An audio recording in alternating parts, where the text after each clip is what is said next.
Hello everyone, you are on the Scary Stories channel. Today we have a story called The Magic Doll. Let's start. Amalia was out of her mind. All evening she carried cups of smoking coffee to her office. Muttering Jamaican curses under her breath, Clara Pfeiffer paid no attention to this, for she knew that her maid was complaining about the hardships of housework at the very moments of greatest pleasure. At 12:30, Clara popped into the study to remind her husband and his companion that the house's coffee supply was not unlimited. Bill Pfeiffer didn't even answer his wife, but Joe Krantz looked at her guiltily and apologized for staying up so late.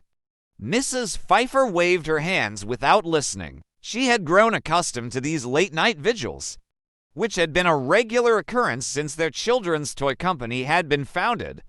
Bill claimed that there was only one bad thing about working for yourself: irregular hours, but Clara even liked it when the men argued about a new project. The air was saturated with electricity as if before a thunderstorm.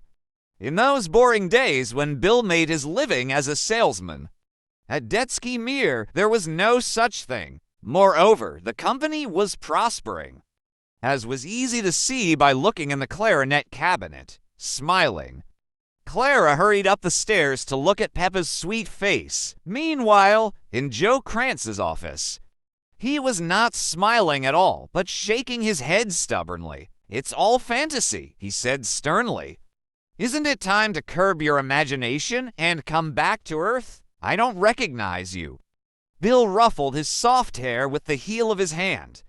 He was about 8 years older than his partner, but sometimes it seemed that Joe was all of 90. Remember, wasn't it imagination that started our business? What would we be without the haunted house? A very ordinary company, and this is an even better idea. I can feel it. Joe, I can feel it in my gut. He thumped his fist on his broad chest. "I feel it with my wallet," Joe countered, stroking the spot on his chest where his wallet was.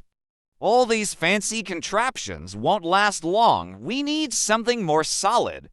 Some kind of wind-up toy, or a construction set. You're getting old, buddy. You're not even 2 years old, and you've already become a complete retrograde. Not only is your idea incomprehensible, but there's something pathological about it."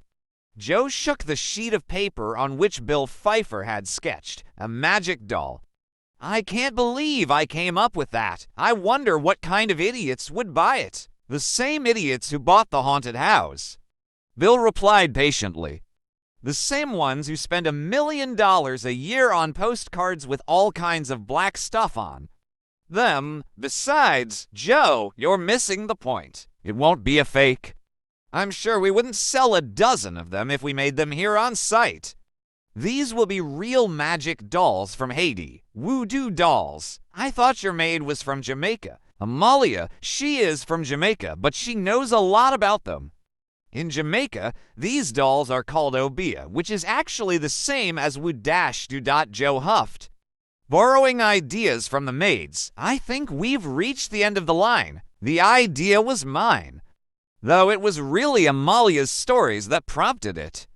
Bill picked up his coffee cup and gulped down the contents in 3 gulps. "Listen," he continued. "I've been thinking about ordering dolls from the Crosby Company. They do business in Haiti, exporting to France. The natives will make them for a pittance, and not a single fake. And I thought the doll was supposed to look like a victim. Not necessarily. They put hair and nail clippings from the person being jinxed into it, and that's enough. But why does this bother you, Joe?" "Because it's just a joke. We're going to attach the instructions as if we were serious. You know what I mean. And we'll sell them for $1.98 each. Can you imagine the profit we'll make, even after taxes?" Joe Krantz's gaze was still one of doubt, but his internal arithmetic machine responded to the profit figure. He rubbed his chin, scratched the back of his head, and finished his coffee. Bill felt like he had one. "To be honest, this idea gives me the creeps. But if that's what you want, I don't mind. I recognize my old partner. Bill exclaimed cheerfully. When he slipped silently into the bedroom, it was 1:30. He reached under the covers and touched Clara's shoulder. She mumbled something and then pounded her fist into the pillow and said, "Peppy wants a new lamb." "What?" "Peppy broke that lamb with the music.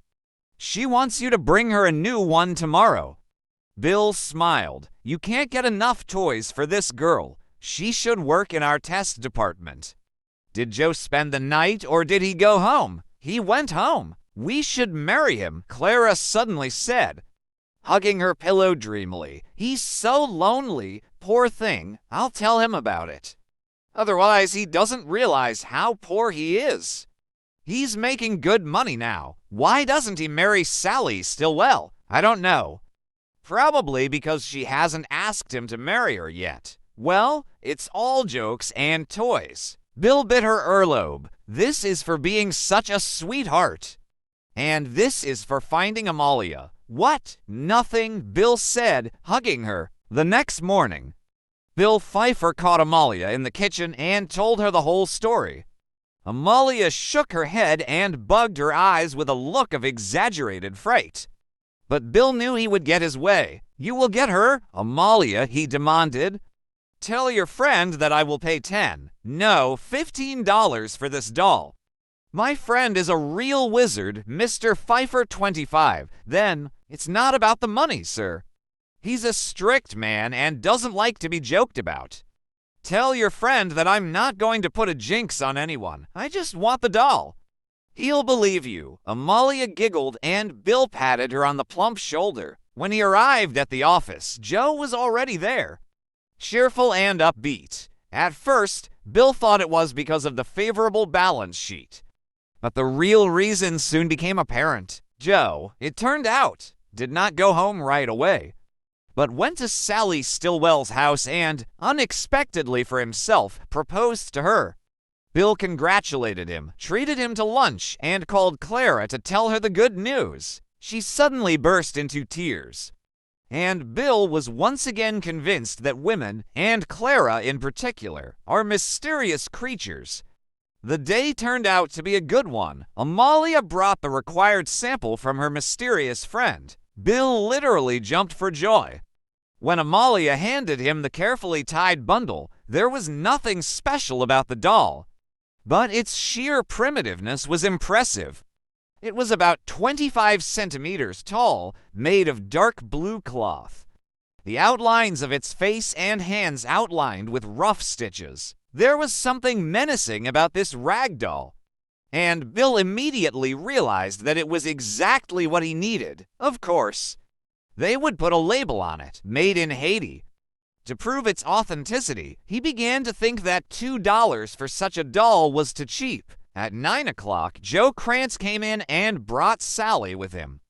Clara and the new bride hugged each other, cried, and went to the kitchen to share their female secrets. Bill dragged Joe into his office and showed him the doll. Joe looked at it with a strange expression. "What's the matter?" Bill asked. "I don't know." Joe smiled wryly. "I don't like this thing, that's all, but the real thing.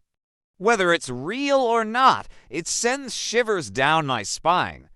"I don't like that kind of thing," Bill chuckled uncertainly. "I didn't know you were so superstitious." "I'm not superstitious." "Then what's the matter?" "I don't understand it myself. I don't believe in any of that stuff, of course, but who am I? In fact, I've lived in New York all my life and never traveled further than Fort Benning. What do I know about magic? What right do I have to consider it nonsense?" Bill laughed. "This is something new.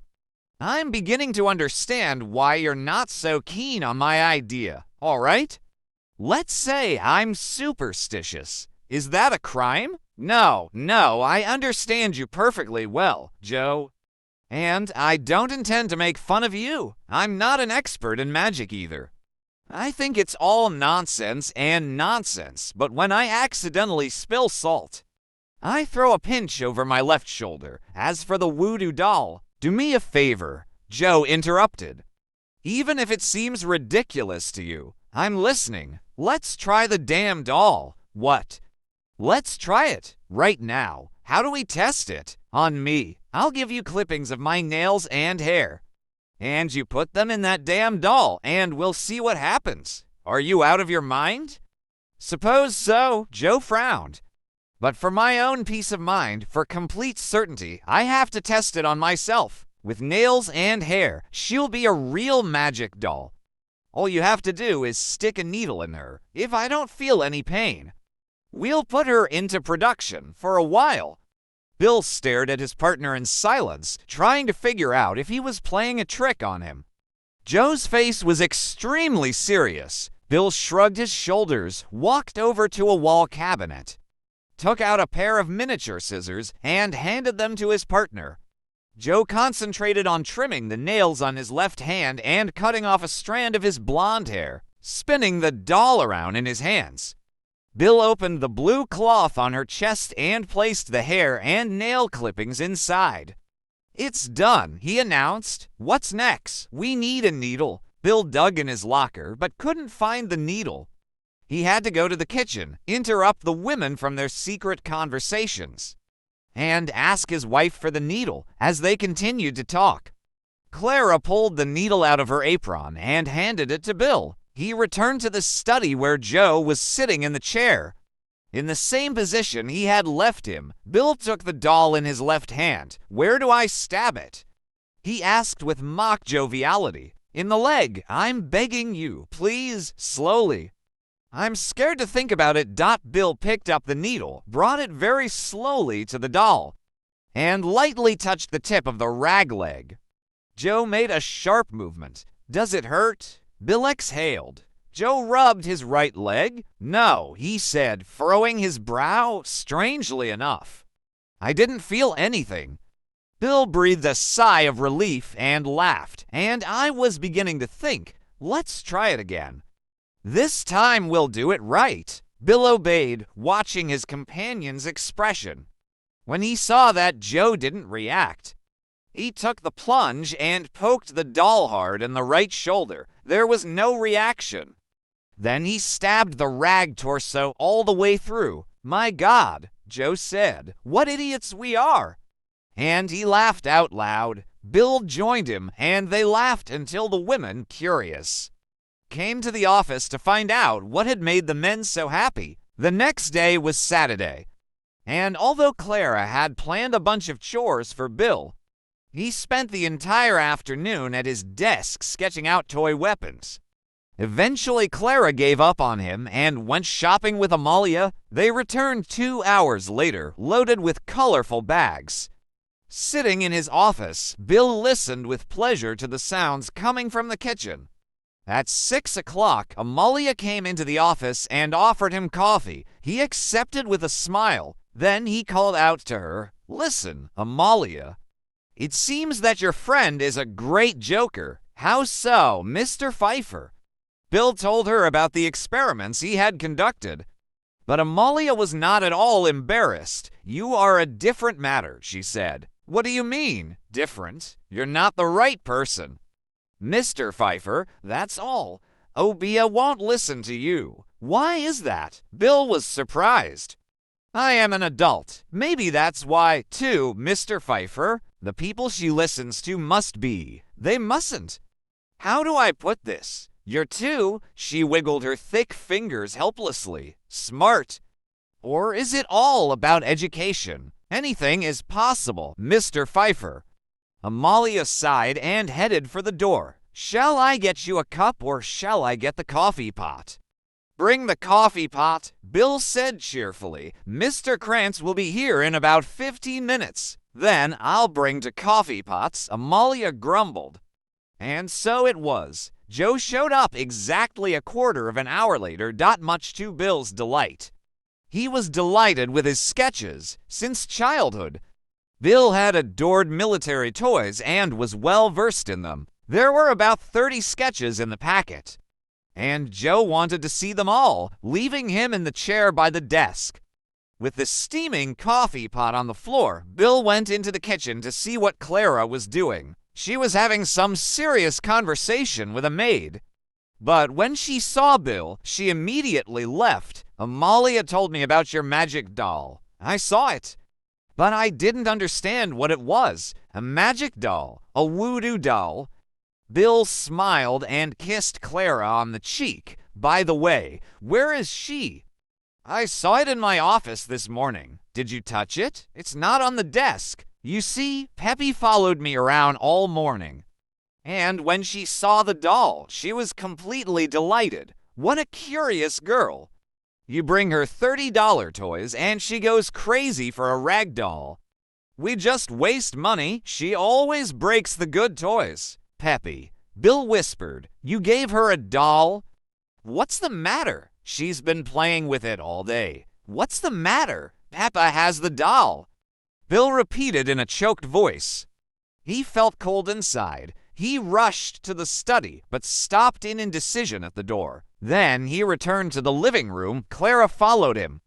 What is it? Bill, what's wrong with you? Bill paused at the stairs leading to the nursery and looked up. Then he turned and went to the study. He opened the door.